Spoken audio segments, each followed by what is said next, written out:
बढ़ते आगे, जयपुर नगर निगम चुनाव और बुजुर्ग मतदाताओं के सामने बूथ तक पहुंचने की चुनौती है। 3 यानी कि 3,73,000 बुजुर्ग मतदाता नगर निगम चुनाव में वोट डालेंगे और 85 साल से अधिक उम्र के करीब 18,000 मतदाता भी बूथ तक जाएंगे। लोकसभा विधानसभा चुनाव में उन्हें सुविधा मिली थी। 85 साल से ज्यादा उम्र के बुजुर्गों को होम वोटिंग की सुविधा दी गई थी। निकाय चुनाव में फिलहाल होम वोटिंग की व्यवस्था नहीं की गई है, तो बुजुर्ग, दिव्यांग और गंभीर बीमारी से पीड़ित मतदाताओं को बूथ पर जाकर ही मतदान करना होगा, तो ये अपने आप में बड़ी चुनौती होगी। जयपुर नगर निगम के 150 वार्डों में 3,73,028 मतदाता 60 साल की उम्र के हैं या फिर उससे ऊपर हैं, तो वहीं 1,88,400 पुरुष और 1,84,628 महिला बुजुर्ग मतदाता हैं। कल मतदाताओं में बुजुर्ग मतदाता की संख्या भी अहम वोट बैंक है और वार्ड 90 में सबसे ज्यादा 5,124 बुजुर्ग मतदाता हैं। वार्ड 100 में 4,219 हैं। वार्ड 99 में 4,216 बुजुर्ग मतदाता हैं। वार्ड 101 में भी 4,022 बुजुर्ग मतदाता हैं और 38 वार्ड ऐसे हैं जहां पर बुजुर्ग मतदाताओं की संख्या 3,000 से ज्यादा है। वार्ड 93 में सबसे कम 815 बुजुर्ग मतदाता हैं। और ऐसे में ज्यादा जानकारी दे पाएंगे सहयोगी दीपक गोयल हमारे साथ फोन पर है। दीपक, लाखों में जो बुजुर्ग हैं उनकी संख्या यहाँ पर बताई जा रही है, जो कि मतदान जिन्हें करने के लिए बूथ तक जाना पड़ेगा, सेंटर पर जाना पड़ेगा, लेकिन उनके लिए वहां पर अब किस तरीके की व्यवस्थाएं होंगी, कैसे वो जाकर वोट दे पाएंगे, ये अपने आप में बड़ी चुनौती। देखिए, राजस्थान में जो लोकसभा और विधानसभा चुनाव हुए 2023-24 में, उसमें लाठी का सहारा बना था भारत निर्वाचन आयोग।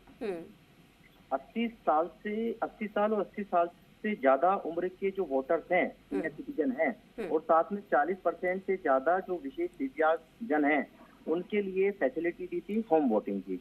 उनको फॉर्म भरना था। आपका कह सकते हैं कि जो मतदान कर्मी है, वो आपके पोलिंग पार्टी है, वो आपके घर पहुंचती थी, पोलिंग बूथ बनाती थी, आप उसको परफॉर्मा भरते थे, आप वोट देते थे और घर बैठे वो मतदान की सुविधा दी थी। लेकिन इस बार जो लाठी का सहारा है वो किसी और को, सीनियर सिटीजन को ढूंढना पड़ेगा, क्योंकि निकाय चुनाव के अंदर इस तरह की फैसिलिटी नहीं है। राजस्थान की यदि हम बात करें और यदि हम जयपुर की हम बात करें, तो जयपुर नगर निगम में 60 साल से उम्र के जो मतदाताओं की संख्या है वो तो 3,73,000 है। हालांकि ये फैसिलिटी 60 साल से ऊपर वालों की नहीं, 80 साल से ऊपर वालों की थी लोकसभा विधानसभा में, और 85 साल से ज्यादा उम्र की जो मतदाताओं की संख्या जयपुर नगर निगम के 150 वार्डों में करीब 18,000 है। तो ऐसे में अब इन सीनियर सिटीजन को किसी न किसी सहारे के बूथ तक पहुंचना पड़ेगा और अपने इस लोकतंत्र के उत्सव में अपनी भागीदारी है, इस यज्ञ के अंदर अपनी आहुति है, वो देनी होगी। अब सबसे बड़ी दिक्कत यह है कि जो विशेष योग्यजन होता है, या कह सकते हैं कि वो शारीरिक उसको दिक्कत है, चल फिर नहीं पाता है, उसे अपने परिजन या पड़ोसी है वो अपने वोटिंग कह सकते हैं वोट मतदान केंद्र तक ले जा सकेगा, या सीनियर सिटीजन है तो उसको किसी का सहारा बनना पड़ेगा। तो तमाम जो चीजें हैं, ऐसे में जो बूथ है वहां पर भी आपको व्यवस्थाएं करनी होगी। वहां की मतदान केंद्र पर रैंप बनाना होगा, व्हीलचेयर की व्यवस्था करनी होगी, स्काउट गाइड्स है उसकी व्यवस्था करनी होगी। ये तमाम चीजें हैं, क्योंकि कल जो राज्य निर्वाचन आयोग ने तमाम जो रिटर्निंग ऑफिसर्स हैं उनका जो प्रशिक्षण हुआ था, जो ली थी, उसमें भी कुछ ऐसे जिले थे जिन्होंने जो पीडब्ल्यूडी वोटर यानी कि दिव्यांग जन और विशेष जो सीनियर सिटीजन वोटर्स है उनके लिए अच्छी व्यवस्था की है, उसकी तारीफ की हुई है। तो दीग जैसे जिले ने इस तरह की व्यवस्था की है और जिसकी तारीफ हुई है, तो राजस्थान के तमाम जो निकाय 309 निकाय हैं, जिसमें 9 और 11 सितंबर को जो वोटिंग होगी, उसमें यदि सीनियर सिटीजन और विशेष योग्यजन मतदाताओं के लिए मतदान केंद्र पर यदि फैसिलिटी मिलेगी तो ये पोलिंग परसेंटेज बढ़ सकता है। क्योंकि 2004 से और 2000 फ्लैशबैक में जाएंगे तो 2020 तक का जो इलेक्शन हुआ है इसमें 60% से ज्यादा पोलिंग नहीं हुई है। आप देखिए, जब शहरी मतदाता से ज्यादा ग्रामीण मतदाता जागरूक है, ग्रामीण क्षेत्रों के अंदर जब पंचायत राज चुनाव होते हैं, सरपंच का चुनाव होता है, वार्ड पंच का चुनाव होता है, तो पोलिंग परसेंटेज 90%, 95% पहुंचता है। और वही उसी अकॉर्डिंग जयपुर शहर के अंदर जब पार्षद के लिए आपको ये वोटिंग होती है तो ये परसेंटेज 60% बढ़ जाता है। तो मतदाताओं को जागरूक होना पड़ेगा।